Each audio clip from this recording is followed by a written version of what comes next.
Wow, guys. These two matches were absolutely insane. Anybody who says otherwise is absolutely crazy. The London Spitfire and the New York Excelsior went toe to toe. It went to game 5 as we thought it would. It was back and forth the entire time.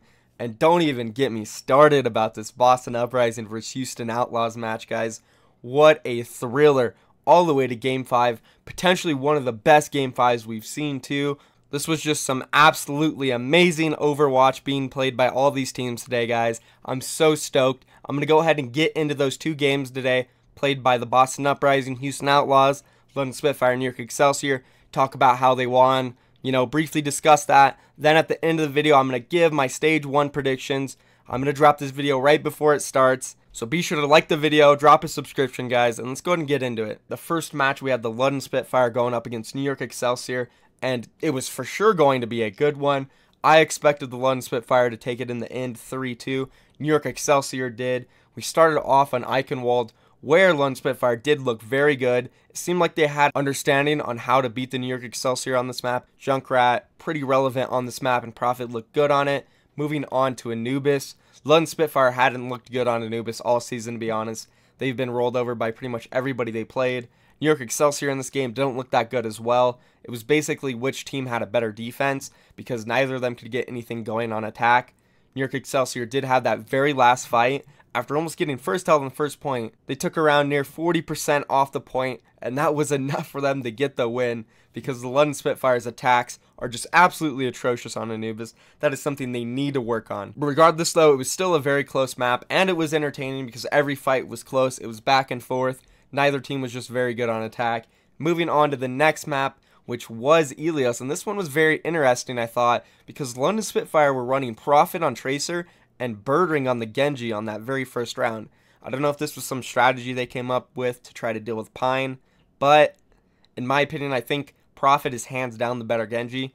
Yeah, they're both really good at Tracer, and it's hard to figure out who's better at Tracer, but Genji is just Prophet's hero at this point, and I don't know why they ran Birdring on it. Definitely very interesting there. Pine popped off, though, as usual. He is just the Koth king in Overwatch, guys. There's a reason they pull him out just for Koth. He does the job. They took the first round very easily, and on the second one, they took the first round without much contest, and on the second one, the Lone Spitfire actually went up 99-0, but Pine came back on that Widowmaker, started getting them kills. Sabiobli looked great on the Tracer, and they brought it all the way back and won it 2-0. Then we headed into Dorado, where, of course, London Spitfire needed to win, and they did. Although it was extremely close, it came down to the very last team fight on last point there. Birdring on the Soldier getting a bunch of kills. This was definitely probably the most entertaining map, just because it was so close, came down to the last fight. Every single map that goes down to the last fight is just amazing. So fun to watch, seeing the players perform in clutch moments. And London Spitfire took it to a game 5. Of course, though, I think the London Spitfire were a little worried going into Lijiang because they didn't look very good on Elios. And personally, I was a little worried for them too because, to be fair, New York Excelsior performed very well in Koth, and London Spitfire just hasn't looked that great on Koth overall in general. I've been hearing from some players in the league that they focus on just trying to win Koth maps against London, and if you can do that, you can probably sneak in either 2 CP, one of the payload maps, and then boom, you just beat London Spitfire because you won the Koths. So they definitely got to work on their Koth, and they lost this set 2-3. New York Excelsior looked very good. London Spitfire looked very good. It was just a back and forth close set. And because of this, the London Spitfire have qualified for the playoffs. All they needed to do was get one map here. They did that.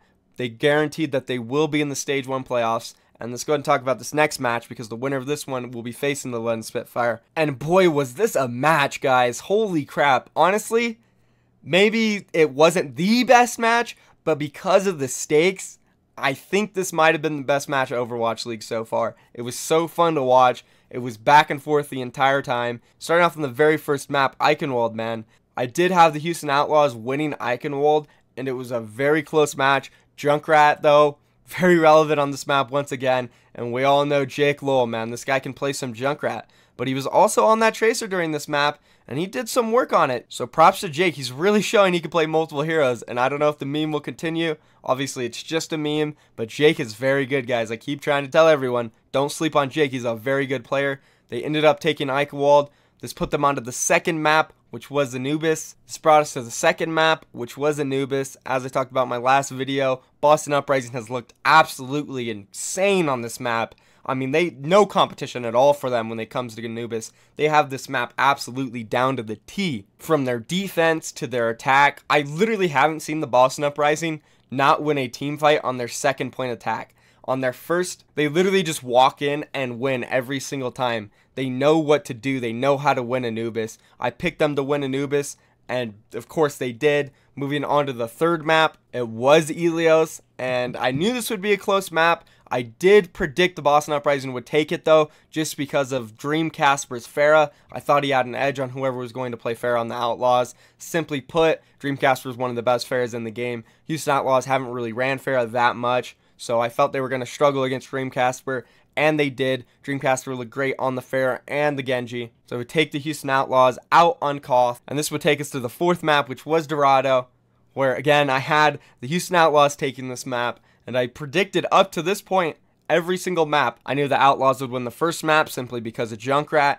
I knew that Boston Uprising were going to win the second map simply because they're amazing on the Anubis. Then I had Boston Uprising winning Ilios because I felt that they were the better Koth team. They had great dive synergy between Note, Gamsu, Dream Casper, Striker. Then their Pharah play was really good. And then Houston Outlaws on Dorado have looked very good throughout the season. I don't think they've lost a match on it yet. And then we got to the very last one, Lijiang Tower, where I did have the Boston Uprising winning because they have had better success in the Game 5s throughout the season so far. Houston Outlaws hadn't won a Game 5 yet, so I felt that Boston Uprising might have had the mental advantage there. They were very confident going into this map, I figured. Something to note going into this map, though, since the Boston Uprising needed to win this match 3-1 or better to move on, this map technically wasn't as crucial to them as the Houston Outlaws. Of course, every single map at the end of the day counts toward the end of the playoffs, but going into Lijiang Tower, the Boston Uprising were out of the playoff run for Stage 1. If they were to win this map 3-2,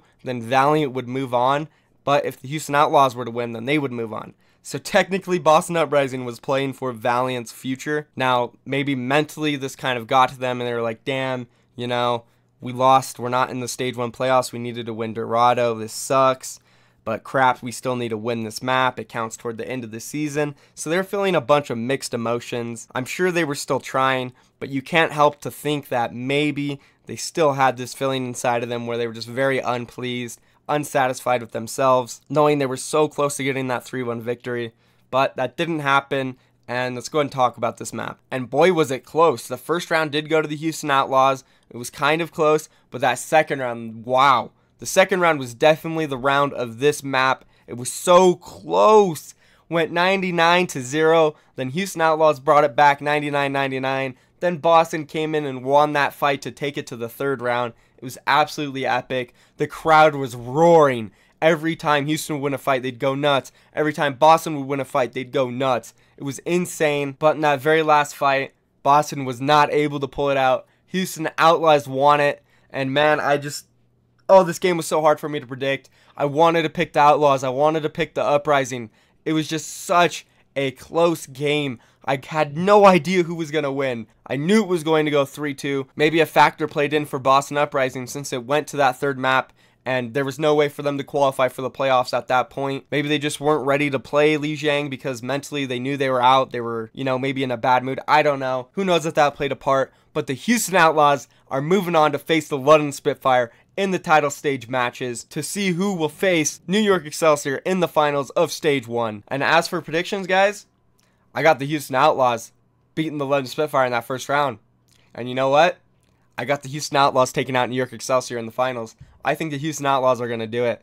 These guys, they are just finding a way to win. Game after game, they 4-0 to London Spitfire. There's no reason for me to pick the London Spitfire over Houston at this point, considering Houston's coming off a win. London is coming off a loss. Houston just beat London this week. There's no reason for me to pick London. I got the Houston Outlaws in this one, and because of that, I think they're going to ride momentum into the finals. They're going to take New York Excelsior out 3-2. That is my final predictions for Stage 1, guys. Sorry I got this video out so late. This morning I had some really important things to do. Family stuff came up. I'm sorry about my voice throughout this video. It's been very inconsistent just because I've had such a long day. I've been talking, doing a bunch of stuff in real life, and of course the games were exciting. I was screaming during those, and I just lost my voice throughout the day. I'm feeling a little sick. You know, whatever, bunch of excuses, blah, blah, blah. Michael, thank you for watching, guys. Be sure to like the video, subscribe, follow my social medias, and I'm out of here, guys. Peace.